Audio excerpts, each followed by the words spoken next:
Ako nga pala si Dariel Licudo ng San Pedro East Rosales, Pangasinan. Isang Rapido Rider Delivery.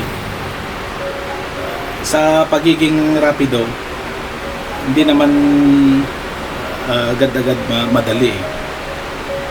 Kailangan mo lang talaga magtiyaga. Sipagan para sa pamilya.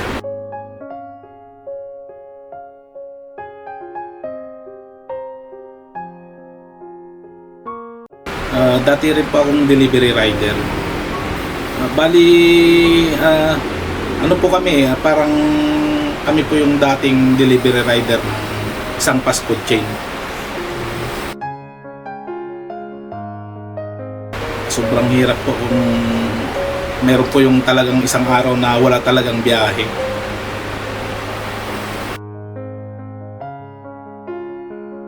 So parsugod naman, nakakatulong naman siya.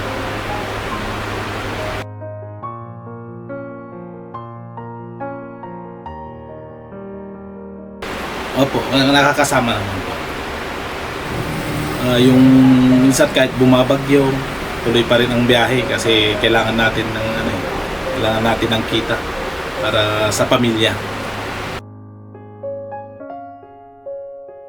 Yung pagiging Minit yung ulo. minsan po ganun po nangyayari. Maging kalmado na lang po.